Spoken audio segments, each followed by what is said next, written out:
Bienvenue à 24 heures chrono. Nous sommes à présent à Kinshasa, capitale de la République démocratique du Congo, pays situé en Afrique centrale. La RDC, c'est 5 fois la France. Le pays fait plus de 2 millions de kilomètres carrés.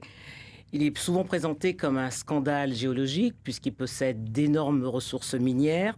Cependant, son développement n'est pas à la mesure de ses potentialités. C'est donc un pays d'opportunités. Il attire d'ailleurs de nombreux investisseurs, la Chine, l'Inde, la Belgique, car il faut rappeler que la RDC est une ancienne colonie belge. Deux invités sur ce plateau, Luc Alade, ambassadeur de France en RDC, et Yacine Sio, cofondateur d'Amani Express. Monsieur l'ambassadeur, quel est le poids de la France en RDC aujourd'hui? Ça dépend de quel point de vue on se place. Du point de vue du poids politique, je crois qu'il est essentiel, sans fausse modestie, puisque la France, depuis très longtemps, tient la plume, comme on dit, à New York, au Conseil de sécurité des Nations Unies, pour toutes les résolutions, et Dieu sait qu'il y en a eu beaucoup, concernant la situation en République démocratique du Congo. Donc c'est un pays qui nous est cher, dont on est proche politiquement, qu'on a beaucoup soutenu à travers les différents événements souvent dramatiques qu'il a connus, et qu'on continue évidemment à soutenir dans ses efforts pour sortir de cette situation de crise ou de post-crise qu'il a connue et qu'il connaît encore depuis pas mal d'années. Donc du point de vue politique, la France a un poids très significatif en République démocratique du Congo, ou pour même, je devrais dire, la République démocratique du Congo. Le deuxième élément, c'est que la RDC, vous avez cité sa superficie, ses richesses, son potentiel, c'est aussi, il ne faut pas l'oublier, le premier pays francophone au monde. Puisque en termes de population, même si tout le monde ne maîtrise pas parfaitement le français, c'est le pays francophone le plus peuplé de l'Organisation internationale de la francophonie. Et donc, c'est en termes de francophonie, et compte tenu de sa position géographique, un enjeu essentiel. Nous sommes ici à TV5, donc quelque part dans la maison de la francophonie. C'est un enjeu essentiel en termes de francophonie. Après, il y a l'aspect économique. Et là, vous évoquiez le décalage entre l'aspect politique et l'aspect économique de la RDC. C'est un peu la même chose pour ce qui concerne la présence française. Elle s'est développée ces dernières années avec l'implantation de groupes français importants, comme notamment Orange, Total, Bolloré, Bivac, etc. Mais néanmoins, compte tenu du potentiel de ce pays, je dirais qu'il reste une marge de progression significative pour peu que le climat des affaires puisse s'améliorer et que, effectivement, les investisseurs français qui sont prêts à investir puissent le faire dans des conditions satisfaisantes et rassurantes pour eux.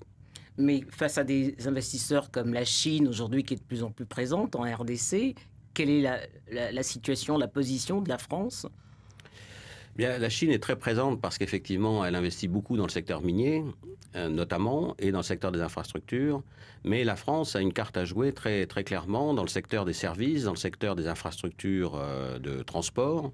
Je crois d'ailleurs que mon voisin pourra en parler facilement, plus facilement encore et plus concrètement que moi. Mais on a clairement des créneaux. Je veux dire, les Chinois sont très présents, effectivement, mais ils ne prennent pas tout. Et ce pays, vous l'avez dit, a un potentiel tellement important que, comme le disent souvent les autorités congolaises elles-mêmes, il y a de la place pour tout le monde, y compris pour les investisseurs français qui souhaiteraient effectivement se projeter sur ce pays. Et il y a beaucoup d'opportunités d'affaires. Simplement, c'est un climat un peu difficile. Il y a une part de risque, comme dans tout investissement, à prendre en considération. Mais nous sommes là pour essayer de les accompagner et de les aider. Et je crois qu'on y arrive relativement bien, malgré les difficultés que peuvent connaître au quotidien certains de nos compatriotes qui investissent dans le pays. Il y a encore une marge de progression importante, même si dans le secteur minier, nous ne sommes évidemment pas les premiers acteurs. Alors, au mois de juin l'année dernière, vous avez organisé la première semaine économique française à Kinshasa. Quelles leçons tirées de cette première expérience? Une leçon positive parce que c'était une première, effectivement. On va la rééditer, cette semaine économique française de Kinshasa, parce que justement, elle a eu beaucoup de succès. D'abord, on a eu une excellente réponse de la part des groupes français, ceux qui sont des entreprises françaises présentes sur place, bien sûr, mais aussi venant de l'extérieur. Il y a eu une excellente couverture médiatique, TV5 qui a d'ailleurs largement participé et contribué. Et il y a eu un franc succès politique interne, puisqu'on a eu la présence du Premier ministre pour la journée inaugurale pendant plus de 3 heures, parce qu'on a eu la présence des tables rondes qui ont été animées chaque jour par au moins un ou deux ministres à chaque fois présents sur les plateaux des tables rondes en question, sectorielles ou thématiques. Et donc, il y a vraiment eu un bel engouement, plus un public nombreux qui est venu voir les stands, visiter les stands des entreprises qui avaient bien voulu exposer. Donc, un vrai succès, ce qui a montré que malgré certains sceptiques au départ, qu'on pouvait effectivement faire la promotion économique économique française en République démocratique du Congo, et en l'occurrence à Kinshasa, avec un succès tel que nous allons rééditer cette année. J'espère qu'on aura encore plus au mois de juin, j'espère qu'on aura encore plus d'entreprises, j'espère bien qu'un ministre français pourra être présent cette fois-ci, et qu'on pourra effectivement montrer que le savoir-faire français peut s'exporter aussi en RDC, et notamment à Kinshasa. Nous allons marquer une pause avec une page publicitaire.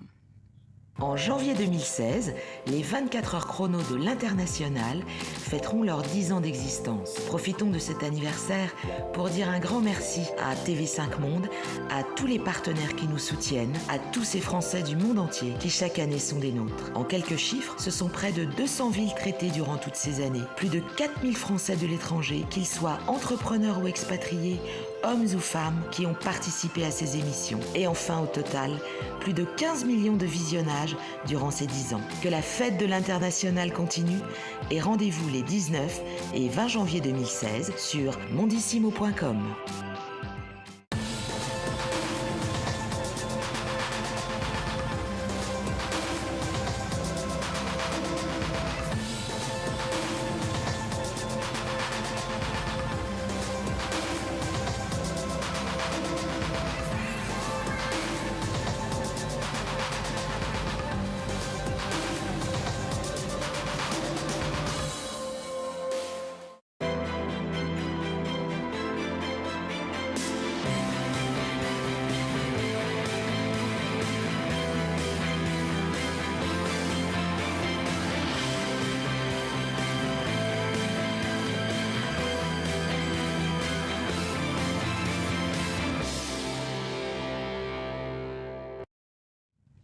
J'ai le plaisir d'accueillir un nouvel invité, Étienne Giraud, qui est président délégué du Conseil français des investisseurs en Afrique, le CIAN.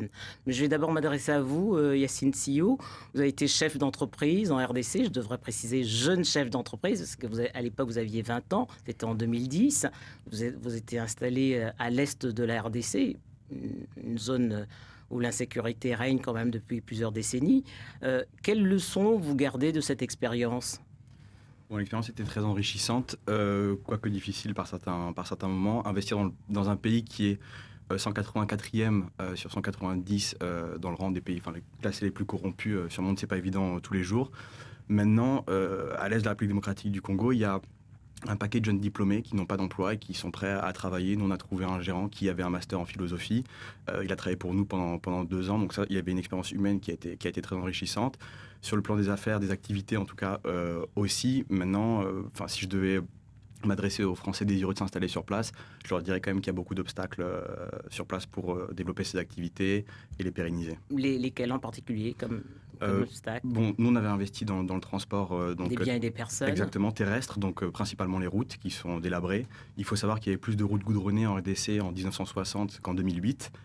Dans une région comme le Nord Kivu dans laquelle nous on était basés, qui compte 6 millions d'habitants, il y a 30 km de goudron dans une ville comme Goma et 60 km dans une ville comme Beni. Donc un peu moins de 100 km de routes goudronnées. Donc d'abord l'état des routes. Ensuite, bien entendu, certains problèmes avec les autorités locales aussi. Il peut y avoir du harcèlement administratif, fiscal. Et puis des problèmes aussi du quotidien. Il y a très peu d'électricité, en tout cas dans la ville de Butembo dans laquelle on se trouvait. Donc du délestage en continu, des coupures de courant qui font que vous ne pouvez pas mener vos activités à bien. Et donc l'électricité, puis aussi une très mauvaise, des opérateurs télécoms qui ne sont pas vraiment fonctionnels, donc un mauvais réseau, ce qui permet de ne pas très bien coordonner aussi ses affaires, et une mauvaise connexion Internet. Étienne Giraud, quel est l'environnement des affaires aujourd'hui en RDC, à la veille d'une élection présidentielle en 2016, mais qui est déjà très contestée aujourd'hui? Alors, d'abord, sur le plan économique, l'environnement général n'est pas mauvais au plan macroéconomique, puisque la taux de croissance est supérieur à 8%. Il y a une inflation à peu près de 5%. Mais qui n'est pas ressenti dans le panier de la ménagère. Non, pas du tout. Mais et il y a un taux de croissance... il n'y a pas de problème de monétaire non plus, puisque l'économie est à la fois dollarisée donc c'est effectué en dollars pour les exportations ou les mouvements internationaux et avec le franc congolais à l'intérieur. Donc ça, c'est des éléments favorables, indéniablement, et il y a des efforts de rationalisation de l'économie. En revanche, je rejoins mon voisin, en signalant évidemment les problèmes assez classiques que sont le harcèlement, l'incertitude fiscale, et il faut bien appeler un chat, la corruption, qui est répandue et qui est un problème pour ce pays. Je vais vous donner un chiffre. Il y avait à peu près, il y a une dizaine d'années, à peu près 700 à 750 entreprises stables, installées formellement à Kinshasa. Aujourd'hui, elles sont moins de 200.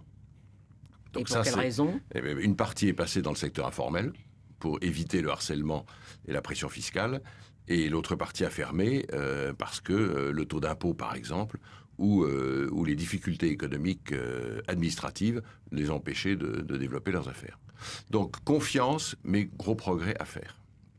Yacine Siro, quelques conseils vous donnerez aujourd'hui à des jeunes expatriés qui voudraient s'installer en RDC, peut-être pas à l'Est, hein, parce que c'est encore une zone sensible.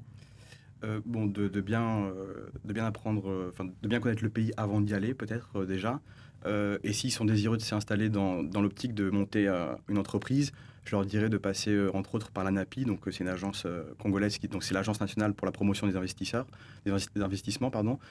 qui accompagne, conseille les gens qui voudraient investir au Congo, qui permet d'avoir aussi, qui facilite l'obtention des permis, des licences, des autorisations, qui assure aussi... Le permis, vous entendez le permis de travail, hein ? Non, enfin, oui, donc les visas d'établissement, mais aussi les permis, les licences nécessaires à vos activités. Donc il y a un accompagnement, donc je leur dirais vraiment de rentrer en contact avec l'ANAPI, oui, tout d'abord. 2016, Étienne Giraud, c'est une période à risque, hein. Comment vous pressentez cette... Quelles pourraient être les incidences ou les conséquences de cette période au plan des affaires pour les entreprises françaises notamment? C'est la grande échéance, surtout dans un pays, comme vous l'avez souligné, avec 70 millions d'habitants, et l'importance qu'il a dans le domaine de la francophonie et dans l'Afrique centrale. Un scénario possible était que le président actuel, M. Kabila, veuille se représenter pour un troisième mandat, ce que la Constitution, pour l'instant, lui interdit, et donc il tente une procédure constitutionnelle de modification de la Constitution. Ce qui fait aujourd'hui l'objet d'un débat au Parlement. Ce qui fait l'objet d'un débat au Parlement, et compte tenu des événements qui sont passés au Burkina Faso, ce scénario est très hypothétique. Il y en a un deuxième qui consiste à penser ou à croire que les élections vont être repoussées, car pour organiser les élections, il faut quand même l'unité du pays, il faut pouvoir se rendre dans tous les territoires, il faut établir les listes électorales, et il faut doter les gens de cartes d'identité, par exemple. Tout ceci a pris beaucoup de retard, et un scénario possible est que les élections soient repoussées. Et il me semble que la paix dans le pays ou la stabilité sera largement améliorée si une échéance est donnée. La difficulté pour le milieu économique, c'est l'incertitude. Et s'il est annoncé que les élections sont repoussées pour les raisons techniques que je viens d'expliquer, sans échéance, ça peut être la cause de trouble. Cette incertitude est partagée par vos homologues de la Chambre de commerce congolaise également ? Oui, je crois que c'est une vision assez partagée. Et le scénario vraiment sérieux à envisager, c'est ce report des élections. Donc, restera à savoir si ça se fait d'une manière rationnelle ou d'une manière vague. Et à ce moment-là, il peut y avoir quelques troubles, quelques émois dans la population. Je propose à présent de regarder un reportage sur la fiscalité en RDC. Alors, ça fait un petit peu la transition également avec la question des difficultés des entrepreneurs qui arrivent. C'est que effectivement, il y a souvent une espèce de harcèlement administratif et fiscal pour des entrepreneurs qui s'inscrivent au guichet unique des entreprises, donc pour s'immatriculer, et qui souvent, malheureusement, ont la visite de beaucoup d'agents administratifs et notamment de contrôleurs des impôts qui viennent régulièrement. On sait très bien essayer de soutirer un petit peu quelques sous. Après, les choses se tassent, mais il est vrai que, donc, par transition, le régime fiscal en RDC, que ce soit sur les entreprises ou sur les particuliers, mais surtout sur les entreprises, est assez lourd et assez complexe parce qu'il y a un enchevêtrement de textes nationaux, provinciaux, communaux, etc., qui sont assez difficiles à comprendre, mais quand on est accompagné, justement, cette compréhension se fait et les pièges, on arrive à les éviter. Yacine Sio, une réaction à cette ce témoignage je crois de que M. l'avocat Battageon, Romain Battageon? Je crois qu'il a un peu tout dit. Donc il y a un harcèlement fiscal au quotidien que moi j'ai vu aussi par des employés, des fonctionnaires en fait de la Direction générale des impôts qui viennent frapper à votre porte tout le temps avec différents textes provinciaux, communaux, nationaux comme il l'a dit. Ce qu'il faut faire, moi en tant qu'entrepreneur, ce que je faisais, c'est que je faisais un petit peu bouclier, donc je gardais du sang-froid pour protéger un petit peu les salariés et l'activité derrière, en essayant d'être patient et de dire, bon, moi je vais regarder de mon côté, notamment par exemple en appelant l'ANAPI, cette agence-là qui peut vous accompagner, ou en appelant des cabinets comme dans lequel M. Battageon travaille, pour essayer de savoir si effectivement ce texte qui présente le régime fiscal est correct ou pas, avant de tout de suite donner, de céder à la pression et de payer. Étienne Giraud, je suppose que le point sur la fiscalité vous concerne au premier chef. Il nous concerne au premier chef et on partage ce qui a été dit. Ce qu'il faut comprendre, c'est qu'il y a un double problème pour les entreprises formelles installées en RDC. Le premier problème, c'est que le secteur formel est relativement faible et pèse relativement faiblement dans l'économie du pays, puisqu'on ne connaît pas par définition le poids du secteur informel, mais supposons que ce soit à peu près la moitié de l'économie du pays, ce qui veut dire que le coût de l'État et l'imposition ne frappent que la moitié des activités économiques. Donc, proportionnellement, on peut dire qu'il est 2 fois plus élevé qu'il ne devrait l'être, compte tenu de la richesse du pays. Ça, c'est le premier problème. Et le deuxième problème qui s'ajoute au premier, c'est que vous avez, comme ça a été dit, du harcèlement, des sollicitations indues, pour ne pas dire de la corruption, ou des tentatives de corruption qui pèsent lourdement sur les entreprises. Et ça, c'est 2 choses très difficiles pour la rentabilité des entreprises. Je vous propose de marquer une pause pour une page publicitaire.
La CFE, votre sécurité sociale jusqu'au bout du monde.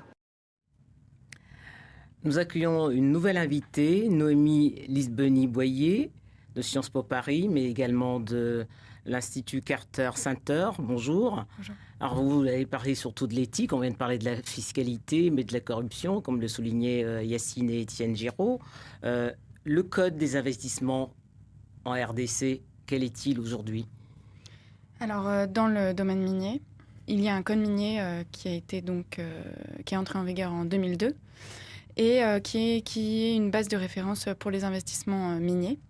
Néanmoins, on a beaucoup d'entreprises qui sont encore qui travaillent, qui ont signé des conventions minières avant 2002 et qui sont encore sous le régime de ces conventions minières, qui sont très différentes du code minier, avec par exemple des défiscalisations totales pour ces entreprises.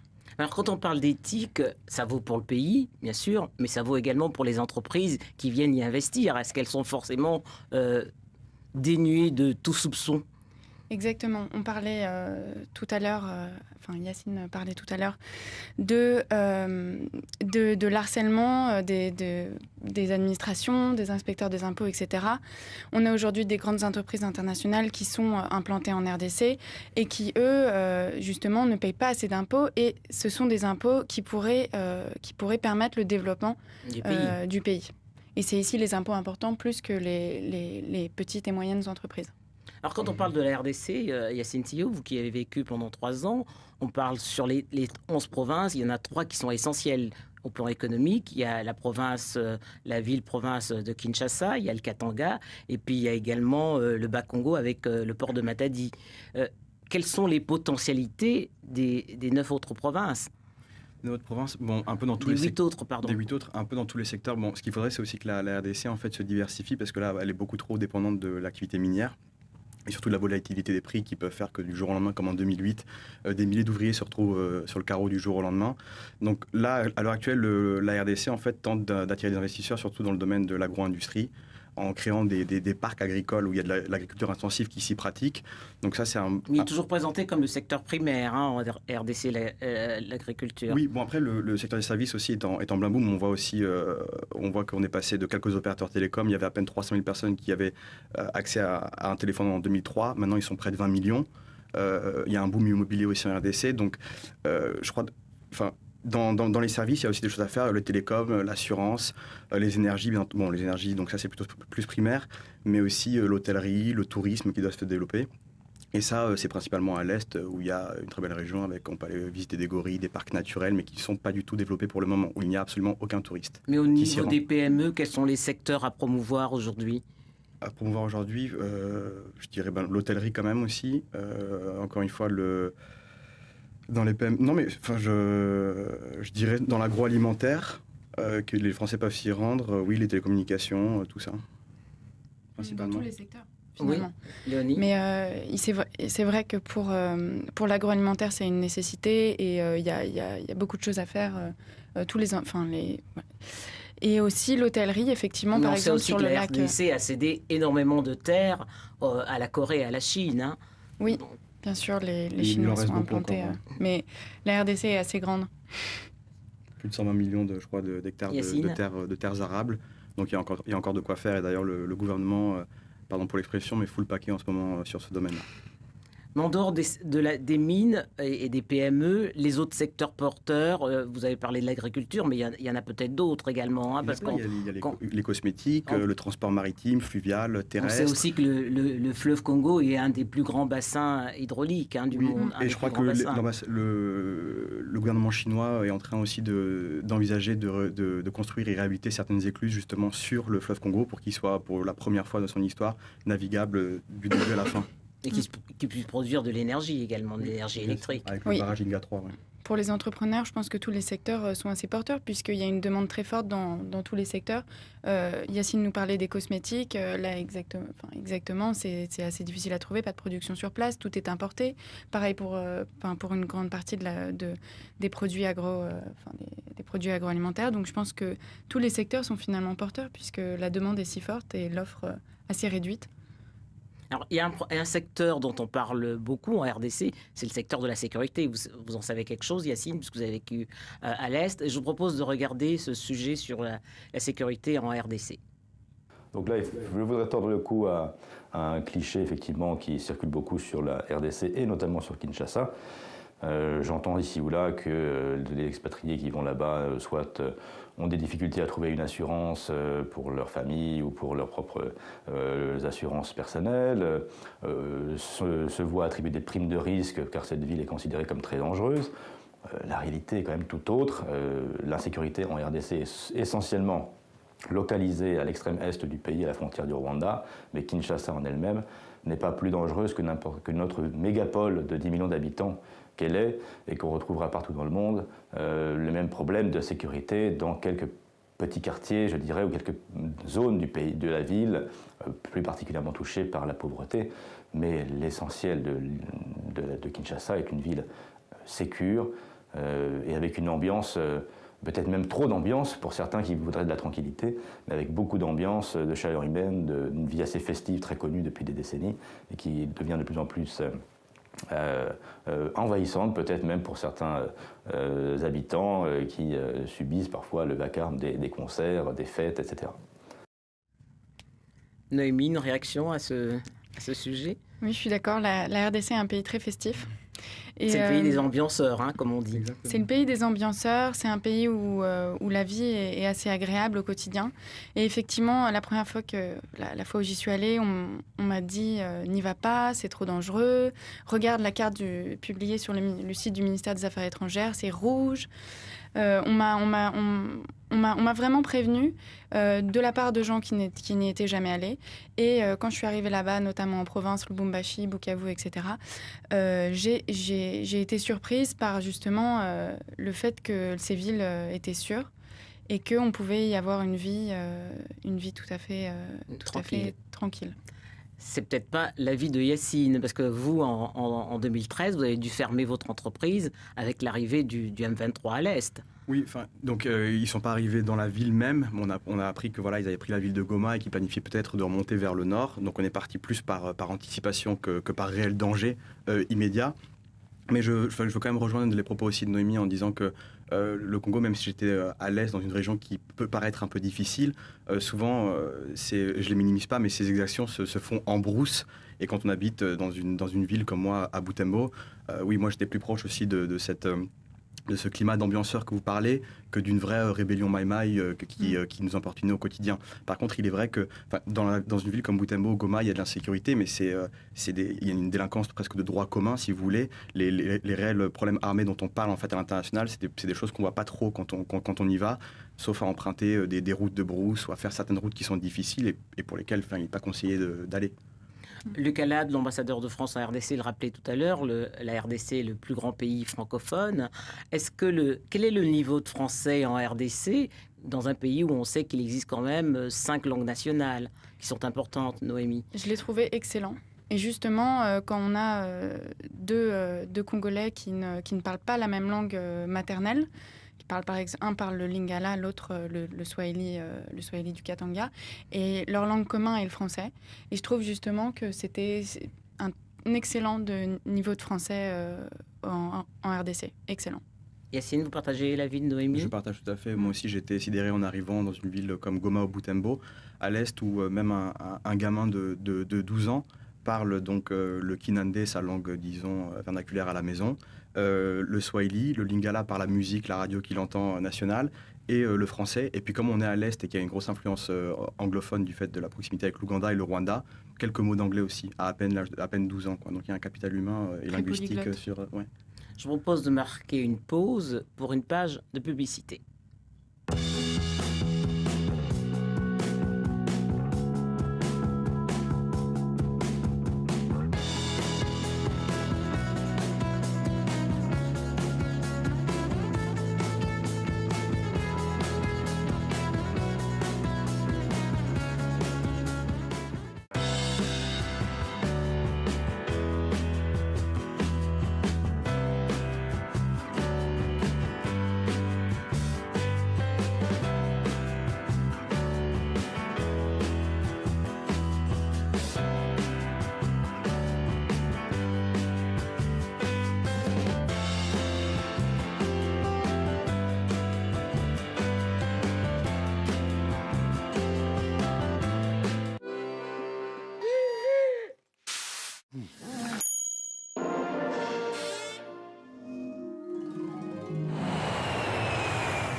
La CFE, votre sécurité sociale jusqu'au bout du monde. Nous accueillons un nouvel invité sur ce plateau, Marc Frontrier, consultant Afrique, itinéraire interculturel. Qu'est-ce que ça veut dire? Eh bien, c'est écrit dans le texte, c'est-à-dire que nous nous chargeons de former à l'expatriation dans tous les pays possibles sur la planète, à partir du savoir, de l'expérience de terrain d'un certain nombre de consultants, les cadres supérieurs la plupart du temps, des grandes entreprises françaises qui justement ont décidé d'investir ou sont déjà établis à l'étranger au titre des relèves. Alors, alors nous les entreprenons sur les savoirs fondamentaux, histoire, géographie, ethnologie, linguistique, etc., et surtout sur le comportemental, afin que notamment ceux qui n'ont jamais eu l'opportunité de travailler à l'étranger et sur le continent africain, en ce qui me concerne, de leur donner quelques clés ou les clés essentielles du savoir-faire, du savoir-vivre et du savoir-être. Le comportemental, alors il faut comprendre les codes culturels. Les codes culturels. Et quels sont les clichés qu'il faut éviter quand on va en Afrique et en RDC en particulier? Alors, je pense qu'il faut aborder ce problème à partir d'une grande méconnaissance du continent africain qui s'installe. Une Afrique qui est plurielle, hein? Oui. On a tendance à l'oublier. J'ai bien parlé du continent et j'allais y venir justement. La décolonisation a eu certainement des tas d'avantages, mais elle nous a séparés. Les Africains ont continué à nous connaître, savent d'ailleurs très bien nous connaître et nous entreprendre et nous manipuler à l'occasion. Mais nous les avons oubliés. Nous les avons oubliés, nous n'avons plus de troupes spécialisées dans la savoir outre-mer. L'école de l'outre-mer qui formait nos diplomates a disparu, le SHEAM a été dissous. Donc il y a un savoir qui s'est dissipé.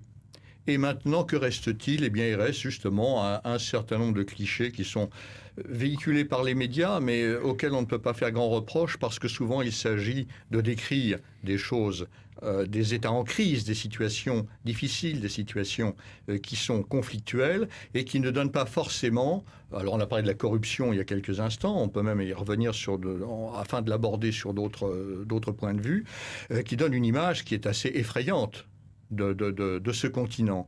Et d'un continent qui, bien sûr, n'est absolument pas le même si vous êtes dans la bande sahélienne à Conakry ou parmi les gens de la forêt à Kinshasa ou à Kisangani, enfin.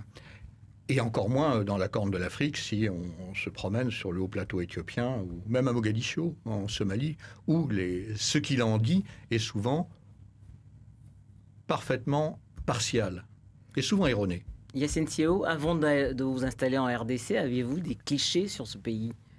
Est-ce que j'avais des clichés? Non, moi j'avais juste entendu, donc juste avant d'aller en RDC, je suis allé avec quelques copains au Rwanda et en Ouganda.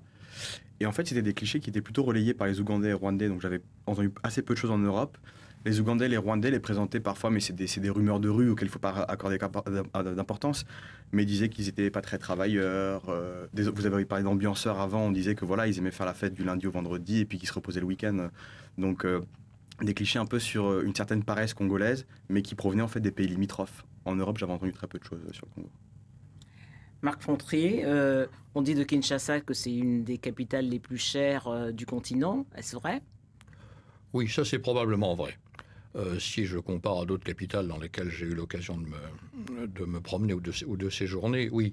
Alors c'est aussi dû à un problème qui a été évoqué tout à l'heure, c'est effectivement les pressions qui sont exercées sur les gens qui y résident à travers le fisc, à travers tout ce que vous voudrez, parce que ce fisc, il va se répercuter sur un certain nombre de personnes qui vont récupérer à leur tour l'argent en procédant à des détournements ou des exigences ou des pressions. Ça, c'est incontestable. Après, il y a le regard que l'on porte sur ces phénomènes-là, qui passent souvent par des phénomènes de corruption. Hein, il faut quand même être clair. Il ne faut pas confondre, il faut savoir de quoi on parle. La corruption, les expatriés souvent vont vous parler de la corruption en fait des petits. Les petits, non. Un policier, il exige un billet ou il vous fait en sorte de l'obtenir à un carrefour parce que sa propre rémunération n'arrive pas ou est insuffisante à sa vie. Ça, c'est une forme de corruption. Après, vous avez la corruption, bien sûr, de l'appareil, qui est un autre type de corruption, qui parfois résulte du même phénomène, ou bien sûr d'un laxisme, parce que la justice ne s'y met pas. Et puis vous avez la corruption à très très haut niveau, qui elle est certainement la plus regrettable, parce que c'est d'elle que va résulter les corruptions d'en dessous, si vous voulez. Je prends, celui d'en dessous en a moins, et celui d'en dessous en a encore moins encore. Donc il y a une sorte de cascade dans le phénomène. Et ça m'amène, si vous me le permettez, à évoquer deux sujets qui n'ont pas encore été abordés. La justice. On y reviendra. Je me propose qu'on marque une pause pour regarder un sujet sur les devises, parce que bien que la RDC soit un pays francophone, la devise qui accourt en RDC, c'est hélas le dollar. La présence française à Kinshasa est plus particulièrement représentée dans des secteurs de l'économie tels que le pétrole, le gaz, l'extraction de minerais, le bois et aussi les infrastructures. Ce doit être une des raisons pour lesquelles les expatriés ont droit à un régime et à un taux d'imposition forfaitaire de 10% quand ils exercent dans ce domaine d'activité, surtout des activités donc minières. et de 25% dans les autres activités. Le taux progressif normalement applicable aux résidents non expatriés peut atteindre jusqu'à 40%. En République du Congo, la devise, le franc congolais, n'est pas librement échangeable hors du pays. Par ailleurs, il est relativement facile d'ouvrir un compte sur place auprès d'une banque locale pour gérer ses opérations financières du quotidien, telles que le paiement du loyer, le prélèvement automatique de certaines factures, telles que le téléphone, l'électricité par exemple. Par ailleurs, une autre devise très utilisée sur le sol congolais est le US dollar. C'est la raison pour laquelle il est recommandé d'avoir un compte multidevises qui facilite la gestion à l'international de ses économies, d'un bien immobilier éventuel en France ou le paiement des études de ses enfants qui peuvent souvent les poursuivre dans un autre pays. Donc ce type de compte peut être proposé par The Bank for Expats afin de pouvoir faire des virements internationaux en ligne, du change et gérer son épargne en toute tranquillité sur des fonds et des places financières internationales avec des accès Internet très sécurisés et une banque digitale spécialement destinée aux expatriés. Quant au régime matrimonial applicable au Congo, il est calqué sur la loi belge et c'est le régime de la communauté réduite aux acquis, donc il n'est pas nécessaire de modifier celui en vigueur. Marc Frantrier, une réaction à ce sujet? Oui, je voudrais justement revenir sur... Parce qu'il faut partir de là. En fait, il me semble qu'il y a deux problématiques qui sont très lourdes et qui déterminent l'existence du Congo, sa façon de fonctionner, qui relèvent de domaines tout à fait particuliers, tout à fait différents. D'une part, il y a la justice. Vous m'avez dit que nous allions y revenir. Mais il y a autre chose encore, ce sont la destruction absolue des moyens de communication dans ce pays immense et qui font qu'il ne s'agit pas de se demander si une province est plus riche qu'une autre. Le Congo, le potentiel agricole du Congo permettrait de nourrir toute l'Afrique. Le pays est à cheval sur l'équateur. 6 mois de l'année, vous cultivez au nord, 6 mois de l'année, vous cultivez au sud, et un petit peu tout le temps, vous pouvez à peu près cultiver au milieu, d'une façon ou de l'autre. Donc, il y a ce problème de communication qui fait que la richesse est à l'est, la richesse minière est à l'est, elle est donc tournée vers l'océan Indien. Le pays, lui, sa vocation agricole n'est pas affirmée, n'est pas exploitée parce que le pays fait venir des denrées alimentaires, et vous avez une capitale qui ne sert pas à grand-chose, qui est tout à l'ouest, complètement excentrée par rapport à cette immensité. Il faut rappeler qu'en RDC, il y a 3 fuseaux horaires. Hein. Oui, il y a 3 fuseaux horaires en RDC. C'est quand même pas simple à gérer. Mais si vous n'avez pas une route qui vous permet d'aller de Kinshasa à Goma, lorsque les Belges ont lâché le Congo... Le seul moyen de transport aujourd'hui, c'est l'avion. Absolument. Pas au quotidien. Et encore, oui, oui, c'est vrai. Lorsque les Belges ont lâché le Congo, ça avait été certainement la colonisation la plus dure qu'il y ait eu en Afrique, hein, ça c'est certain, des milliers de morts. Seulement, ils ont livré un pays clé en main, il faut aussi reconnaître ça, qui a été détruit dans les 10 ans qui ont suivi, les 15 années qui ont suivi. Il fallait une semaine pour aller de Kinshasa à Goma, par la route. Maintenant, quand vous allez de Kisangani à Goma en une semaine, c'est que vous avez vraiment réussi votre coup. Hein. Alors, ça, c'est très important parce que ça détermine tout. Le caractère excentré de Kinshasa détermine des comportements, détermine des logiques et des logiques politiques. Des logiques politiques que l'on va voir apparaître au moment des élections, parce que quand vous êtes à Maji-Maji, c'est pas la même chose que quand vous êtes à Kinshasa. Yacine Sio, vous l'avez ressenti, ce décalage cette immensité de la RDC quand vous viviez à l'Est par rapport à Kinshasa, qui est quand même le centre à la fois économique et politique. Oui, le meilleur exemple, c'est qu'en étant resté pourtant sur place presque 2 ans et demi, j'ai jamais mis les pieds à Kinshasa. Je n'y suis jamais allé parce qu'il n'y avait pas assez de vols, c'est très cher. Ça coûte presque $500 pour faire un Goma-Kinshasa, par lequel vous faites une escale en plus à Kisangani, donc parfois c'est sur 2 jours.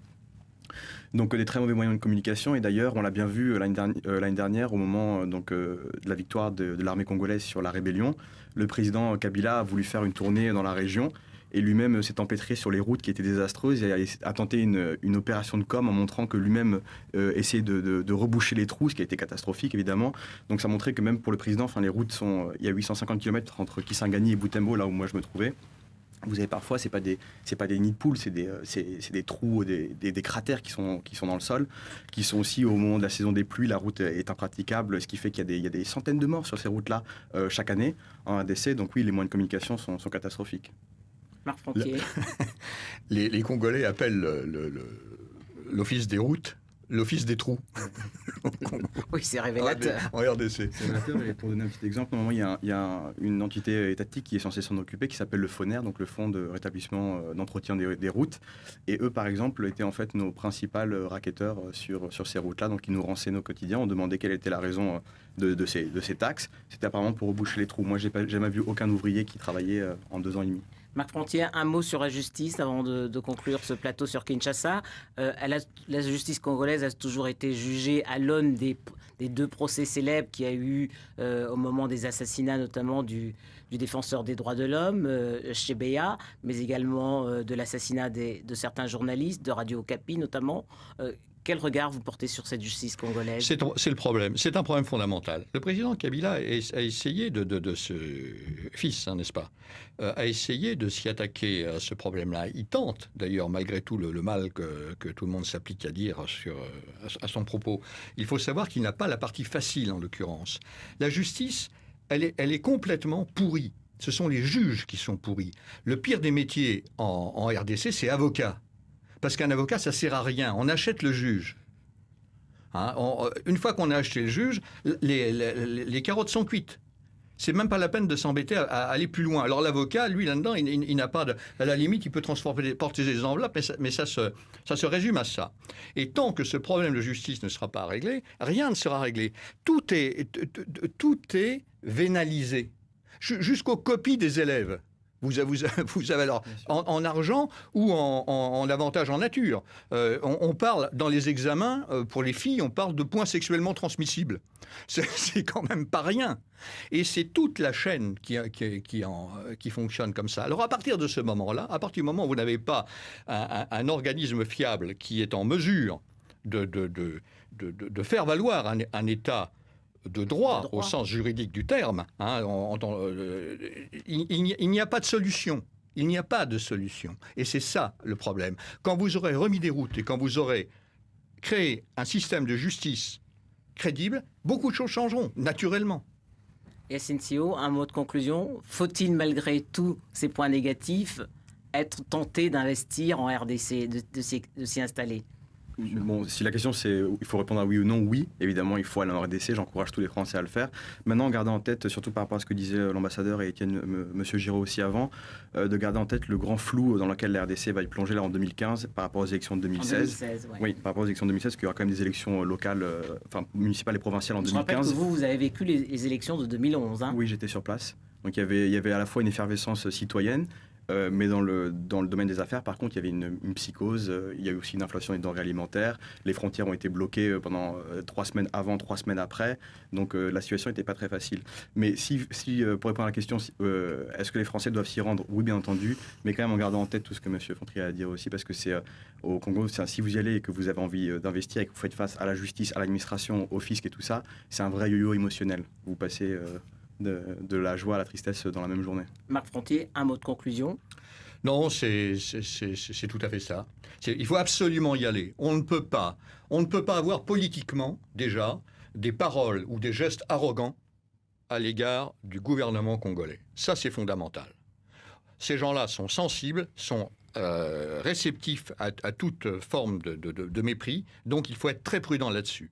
Maintenant, on ne peut pas, si on prétend être un grand pays comme nous le sommes, faire l'impasse sur le plus grand pays d'Afrique, qui a le sous-sol le plus riche d'Afrique et un des sous-sols les plus riches de la planète. Il faut savoir ce que l'on veut.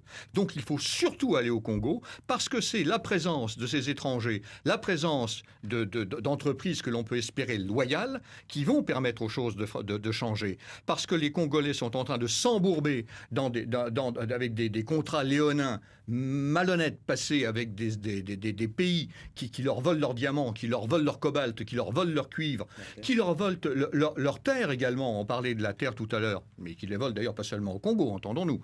Mais c'est quelque chose de très important. Une entreprise aussi magnifique que la MIBA, la Gécamine, etc., sont tombées à 80% dans l'escarcelle d'opérateurs étrangers. Ça veut dire que le paysan à 50 km de Kinshasa n'aura pas de quoi acheter des intrants pour cultiver sa terre. Ce sera le mot de la fin. Merci à Marc Frontrier. Je rappelle que vous êtes consultant Afrique d'itinéraire interculturel et puis à Yacine Sio, cofondateur d'Amani Express.